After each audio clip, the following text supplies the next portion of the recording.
Hey guys, I'm Andrew, And I'm Kolby.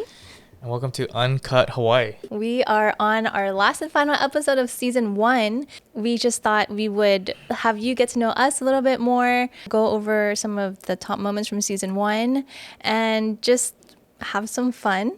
Yeah, so the reason why this whole thing started was, Kobe and I always go on these lunches and, we eat and, there's drinks involved. Usually. So Usually more than one. I did prep with some chilled tequila.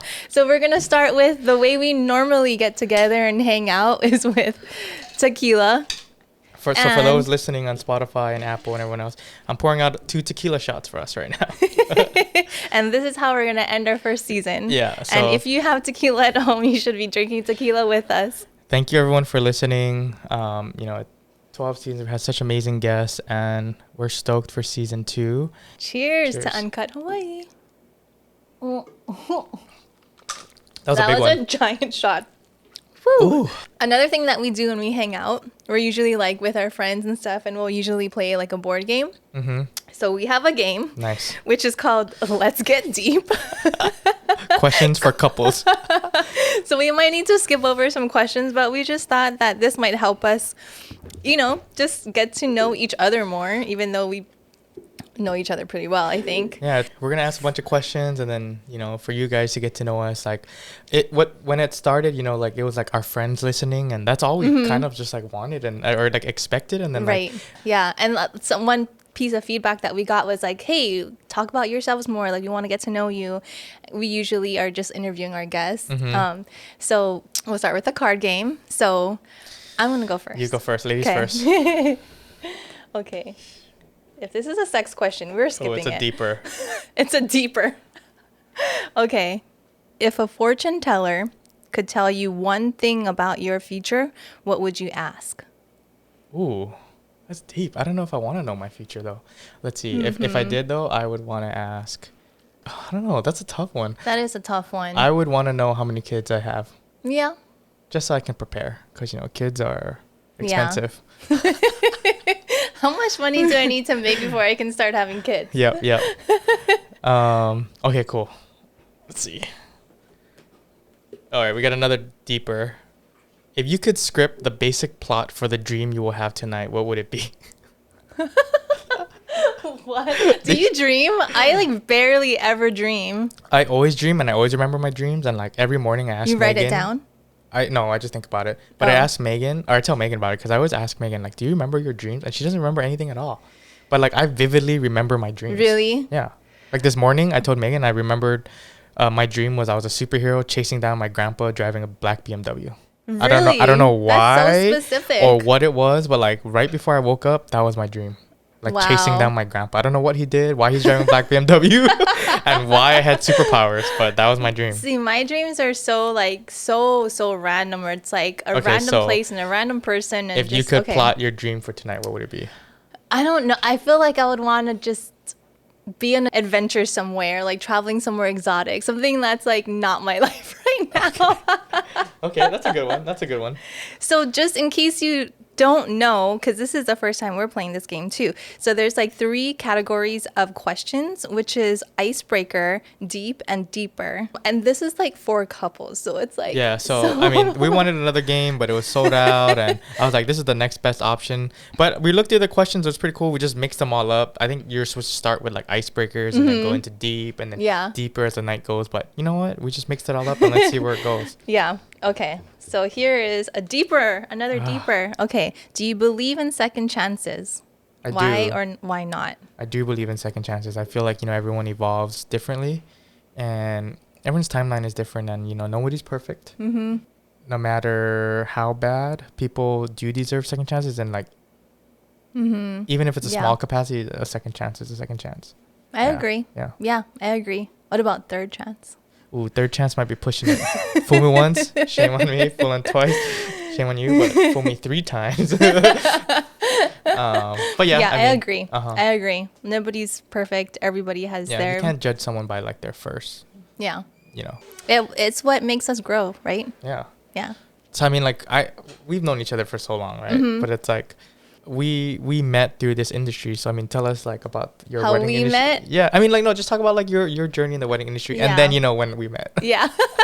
So long ago, I don't even know if I can remember the details.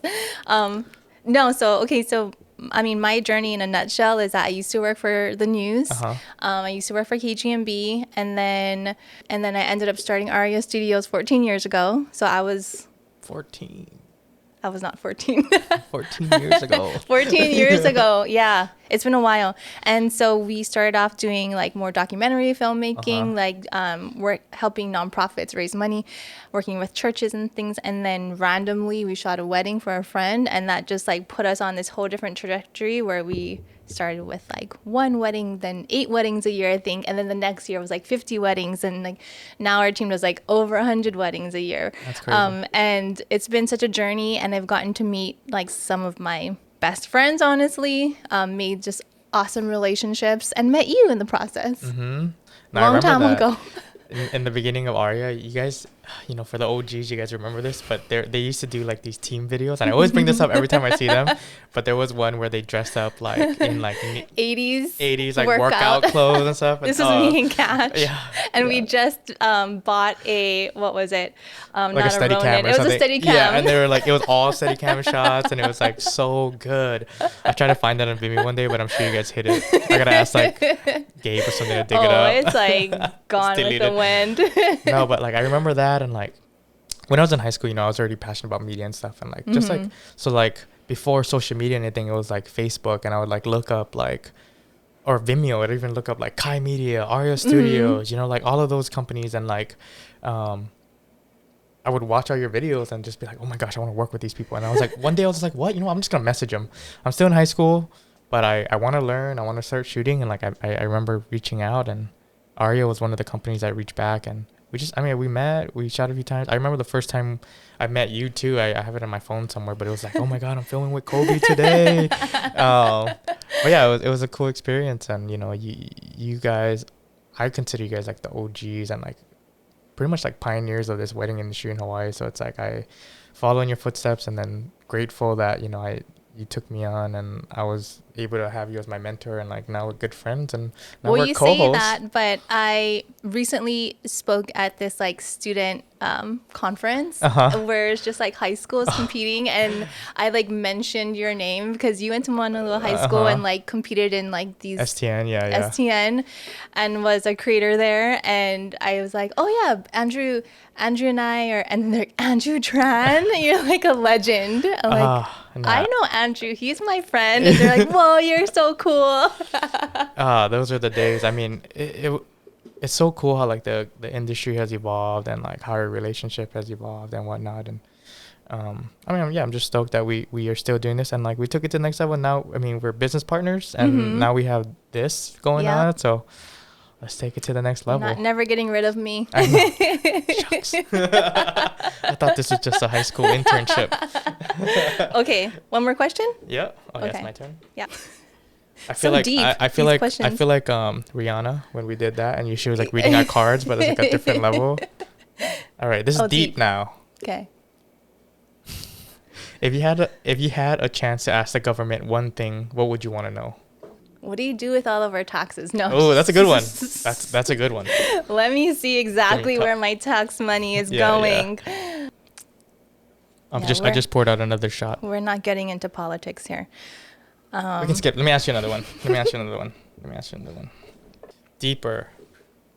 What gift from your partner has been the most meaningful and or impactful to you? It could be a business partner or a life partner. Do I have to say my kids? That's an easy question. I guess my kids. Yeah. It's so cool. Like, we've had so many moms on our season too, and just like seeing how you guys navigate through that like journey of like being a mother, but then that's like in the middle of like your entrepreneur journey too. Like it's so amazing to see, and like I eventually want kids as well, and like hearing those stories. Waiting. We need a baby in this podcast. Hearing those stories and stuff just like makes me want to have one right now. Just kidding. Yeah. Well, let me leave the room. No. No, those have been some of my favorite moments of this podcast too, because we had Jana on here, we had Amy on here, Kimie, Cheyenne, and I feel like I really connect with them, and I feel their struggle. And when they talk, I'm almost like taken back to when I was with under two and trying to build my company and trying to create systems and struggling and burning out. And so tell us about that. I mean, like, so what year of ARIA were you in when you I was in year 5. Haley? Okay. Yeah, I was in year 5. That's still considered young. Yeah, and prior to that, I had never. This was my first business, so I was new to everything, even pretty new to filmmaking.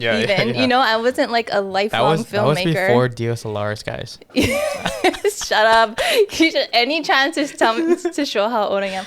No, this was like I was learning the creative industry. I was learning how to like manage a team, and I remember having, I think I might have had 4 employees at the time, and like stressing out, struggling, not sleeping, worried about them, and also still trying to do everything.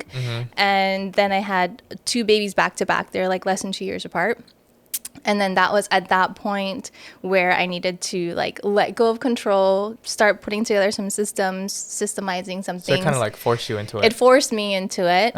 And I think that's the journey that a lot of female entrepreneurs go through.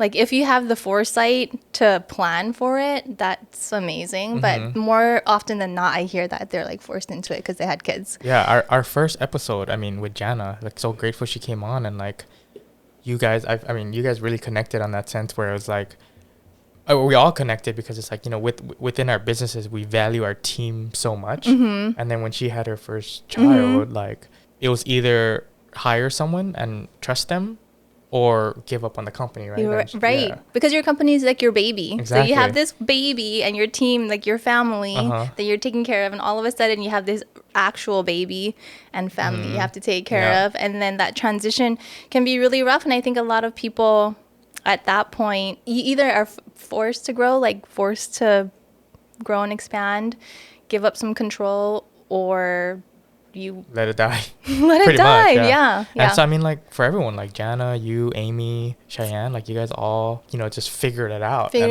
Trusted, let go, and like trusted a team member, and like now you guys can't live with that. We live without that person, or operate without that person. I think Cheyenne said too, like she wished that she had other people in her network that had experienced it, and she could ask advice and stuff. And so I think this is also a good opportunity to like have people feel like it's not just them, they're not alone, and to reach out, ask for help.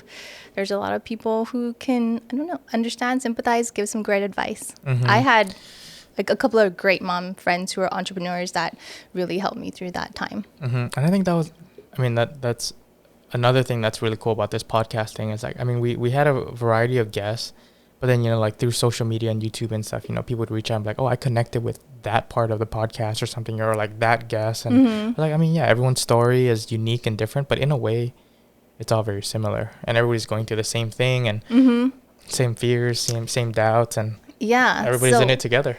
In the same way that I connected with the moms, like you were saying that you connected with Zach's story. Oh, yeah, like Zach. So like being a creator and turned entrepreneur or builder. Yeah, crazy. Like, you know, I've always like looked up to like Zach's work and all that stuff, and like we've met like a few times in passing and whatnot, but just to sit down and like hear his story on a deeper level, and like even just like him breaking down what 1117 means, because you know you always wonder what the meaning of like a company name is, and then just like I think the biggest thing I got out of that was like he talked about the talent in Hawaii and how like people pay to have Hawaii in their brands or, you know, whatever. And it's like, there's talent in Hawaii.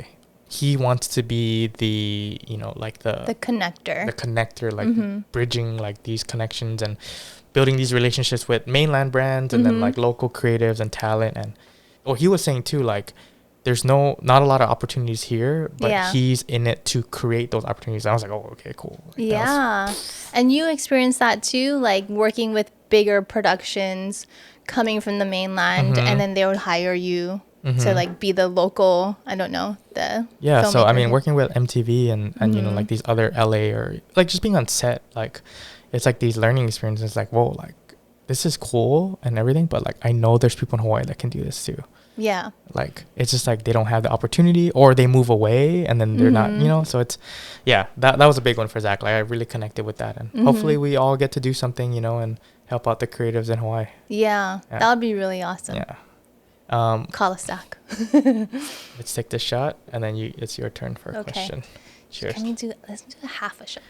This is a small one. Okay. Oh, I did the whole thing. Okay, deep. What do you imagine being retired from work will be like? What do you imagine being retired from work will be like? Ooh.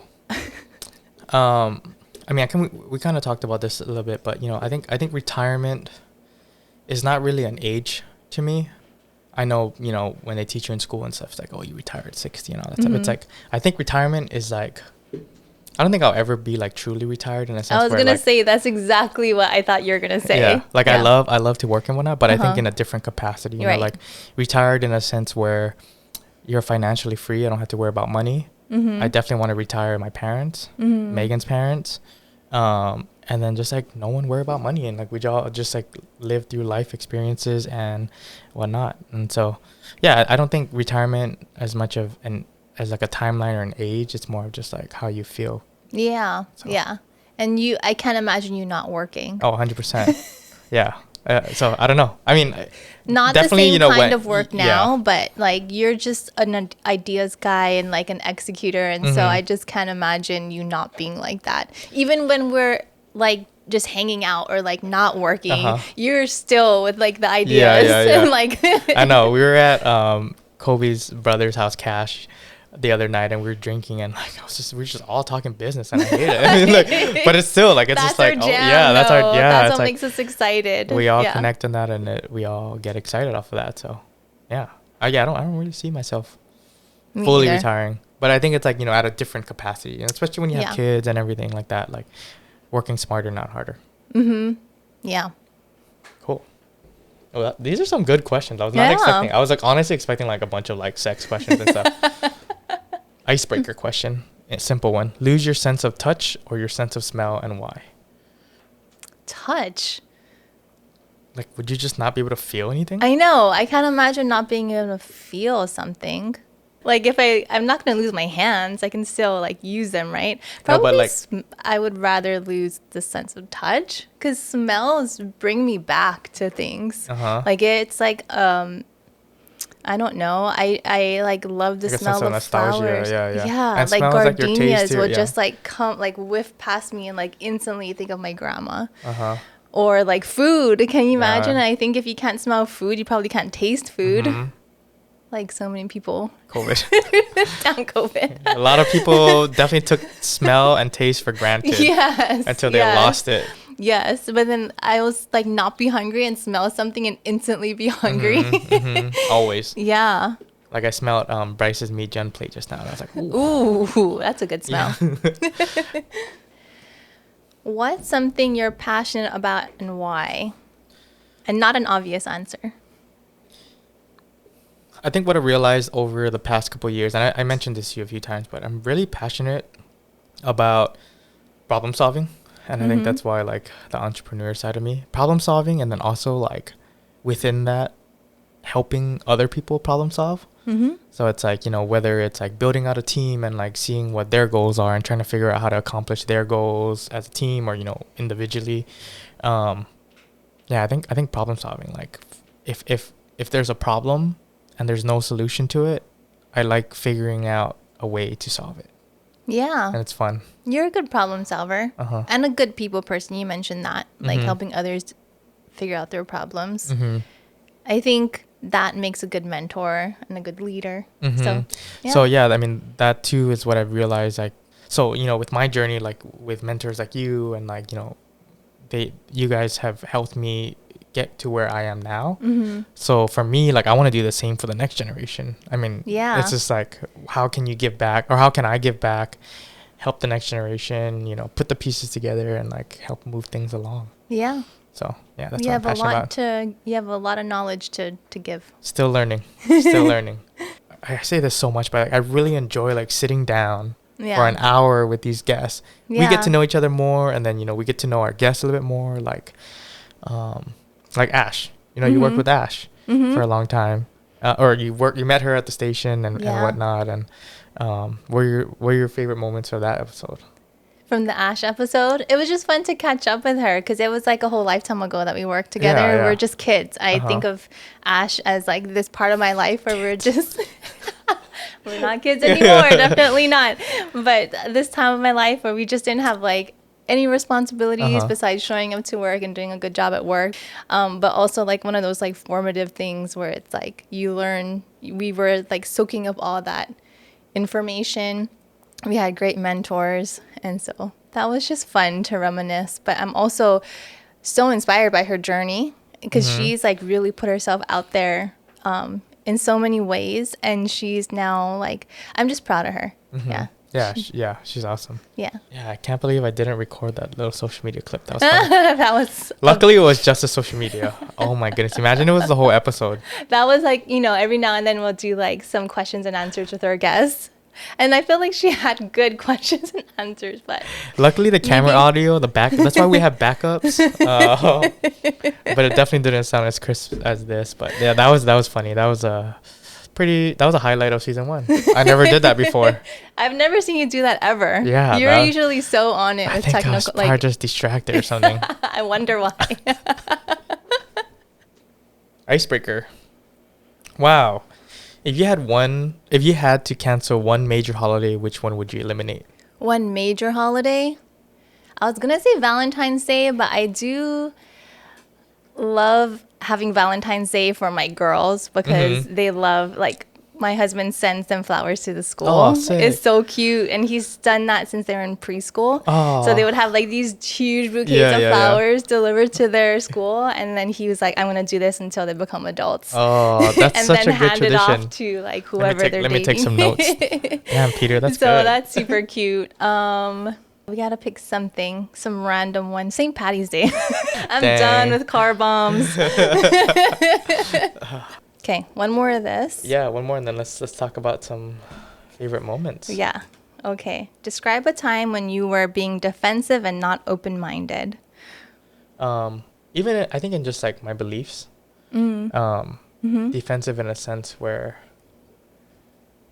you know, you grow up believing something, and then someone comes to you with another, you know, like they grew up with something else, right? And it's like, or just being open-minded to the other belief, you know, because I grew up like intense and like just you mean like religious? Yeah, like religious, and like we talked about in Rihanna's episode a lot, and I think for that one, you know, opened my eyes a lot to like the other spiritual, like you don't have to be religious to be spiritual. So that was like a big thing, you know, and it was just like and yeah, so her episode was like very eye-opening too, because, you know, I grew up super Catholic, and I still believe in, you know, God, the religion and God and all that, but you know, there are some things, you know, I was like defensive for a lot of it, and then like just being open-minded as I got older and older, like that really like opened my eyes to a lot of things. And then Rihanna's episode, you know, like I got my cards read for the first time. That was a very memorable moment. Yeah, and I was just like, whoa, okay.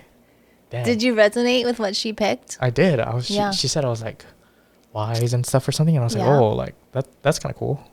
I do think about that, like what she picked for you. I was like, oh, that's so true. Like what she said about people not like jealous of you, but just like, oh yeah, I remember that too. Yeah, not jealous of you, but just like curious of like, wow, how'd he get to that point, you know, at such a young age. Working with Bretman Rock too, you know, like he's super spiritual, you know, with crystals and all that stuff. So it's just like eye-opening, because it's like there are different beliefs out there, you know, it's not just like the one you grew up with. Yeah. So that was I love that Bretman brought his crystals too. Yeah, that was fun. He like carries it around with him everywhere he goes. Yeah, so like, you know, I'm so happy we got Bretman on. Like, that's crazy. Yeah. What were your favorite moments from that one?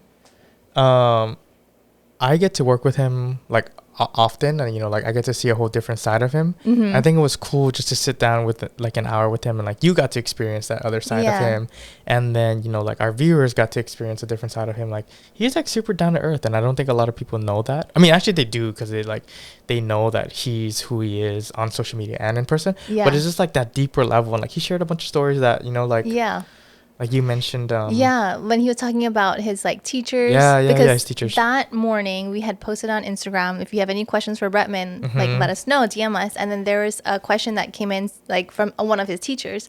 So we brought it up, and then he almost cried. When we brought it up, because that teacher meant so much to him. And then he went on to say like so many teachers that he's had made such a huge impact on him, because and he brought up like specific moments.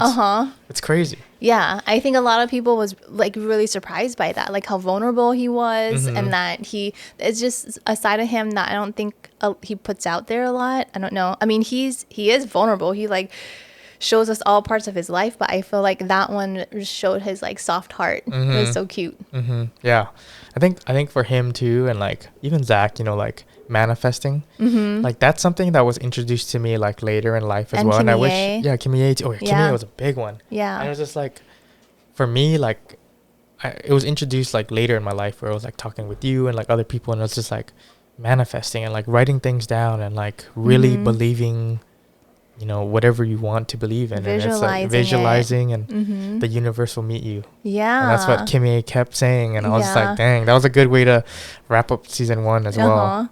So we need to visualize season 2. So what can we say about season 2?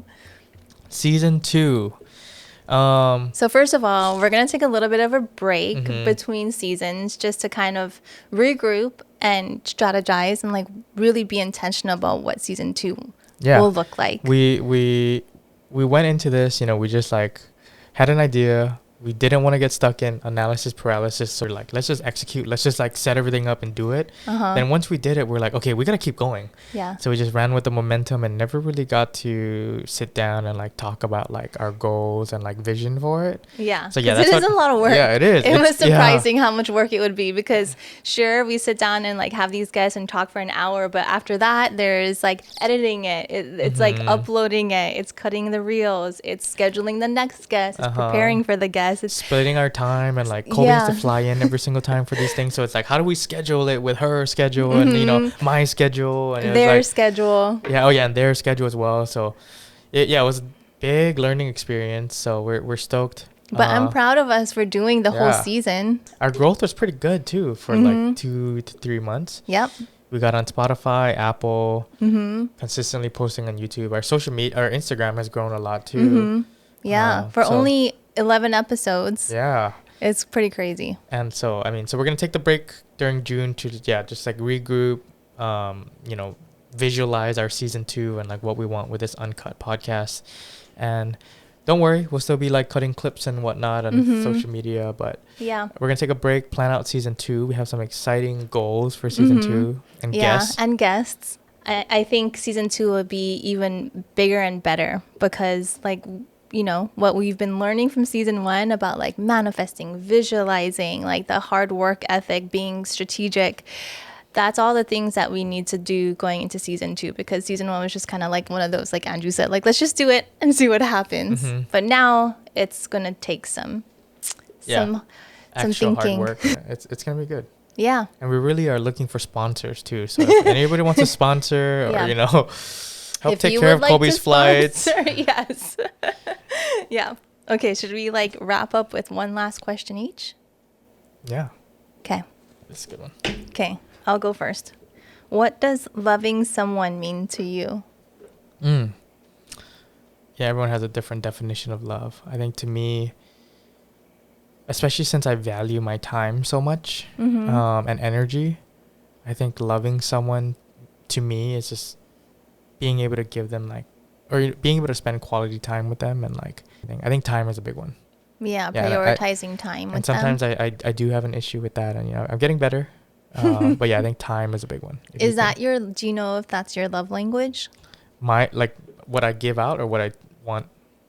I guess both then. Like, what's your love language? My love language that I like to receive is acts of service and then words of affirmation. Yeah, I think quality time is like third. And then physical touch is like my last one. Yeah. Same. Yeah. What but are yours? but quality time must be like how you give love then, if you're saying spending time. I think gifts. Was it? Yeah. Is gifts one? Gifts. Gifts and like acts of service. No, is it? Yeah. Yeah. So I think gifts, acts of service, is quality my first time. one. Is like to give, because like I think that's like my not easy, but like that's what I go to. But then quality time would be like my second. If you're like, I want to show Megan that I really love her, I would buy her something. You'd buy her something. But hers is quality time, and like it takes that to understand. So it's like I understand it sometimes because I'm so busy all the time, and it's like when there is time, I do want to spend it with her, and I do want to give her that quality time. I wonder if it changes from partner to partner, though. Do you think? I think so. Yeah, I think so. Yeah, like how you give love. 100%. Because then you're trying to give them the love that they need. Yeah, and then they try to give you the love that you need. So I think it is like, love is like compromise. Everyone's definition of it is different, but it's how I think love is understanding how to love. Yeah, that's a good answer. Yeah. Yeah. Because then you are thinking about the other person. Exactly. And that's like not everyone's the same. That's love. When you like think of someone before yourself, somebody else's needs before yourself. And understanding that and like being able to reciprocate that. Yeah. Boom. Nice. Good answer. What does it take for you to trust someone? I feel like trust is a journey. Oh, okay. And trusting someone really is loving someone. It's like faith, trusting someone is like having faith in someone. But trust is, just putting your faith in someone. That's and huge. Loving them. Yeah, that is. Yeah. And that's scary for a lot of people. That's scary for me because, I was a control freak. Yeah. So. In all aspects of life, right? Like whether it's your love partner, your family, or even like work. Yeah, totally. I feel like a lot of people who become entrepreneurs are control freaks. Oh, 100%. I think that's really like the big one of Kimie's episode, right? Was like letting go. Letting go. Yeah. Jana's episode was the same. Yeah. To have them on our podcast and like to say, let go. Yeah. Let go, and just trust. Yeah. No, totally. Even this podcasting thing, it's like letting go of control because who knows what's going to happen. Yeah, 100%. I think we did, because it's like, if we were to do it, like, we would have waited for like a proper space or like figure it out and we would have got stuck. I don't think we would have recorded one episode yet if we just waited and not let go. Yeah. And we are having real conversations. I mean, sometimes we kind of get stuck in like being able to like say it properly or whatever. And, like that's just a thing that we need to get over. But I think like the best podcasts that I like to listen to are just super just raw and real, and that's why people are listening instead of just watching it on Reels. 100%. And, I think sometimes I wish we could record our off-camera conversations too. Like, like Nai's episode. Before that, we were just like talking about like life, catching up. And then talked about like he was planning to propose and, like this whole extravagant idea. Now he's engaged. I know. So, congrats Nai and Kiana. But I mean, what was your favorite moment? I think we laughed the most when Xavier came on. Xavier, yes. How's this guy? He's just he's a freaking clown. Yeah, like, he's so good. Off camera, like the moment he enters a room, he's just like. We were laughing already. Yeah, we were just laughing the whole entire time. He's so funny. But he has a big vision for his comedy and everything too. So I mean, all of our guests, they have big visions, and it's going to be exciting to like be able to talk about it here and then see it happen. Yeah. And yeah. How about you? What's one moment or like one guest? Okay, actual guest. Let me think. I think a memorable moment would be like Tamua's episode. Yeah. What part? I've worked with him a couple times and whatnot. You see him on social media, but like just like sitting down with him, I didn't know he was into stand-up comedy.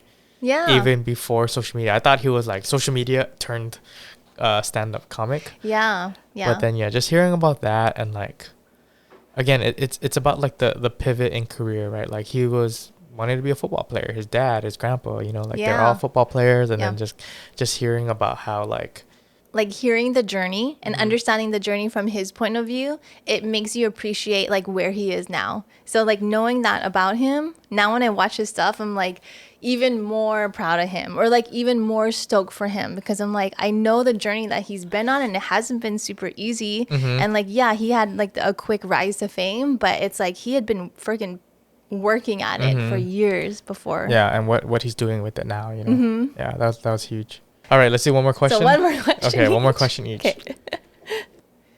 Oh, okay. Okay, this is a good one. Okay. You go first. Okay. How would your 10-year-old self react to who you are today? I think my 10-year-old self would be shocked, because my 10-year-old self is super shy.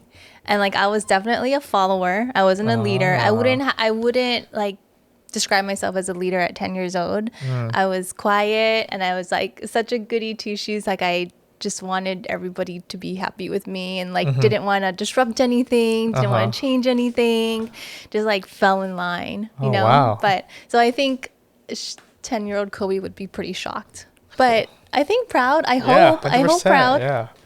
Oh, that's awesome. Okay, what's something you appreciate about your life right now that you may not have 10 years from now?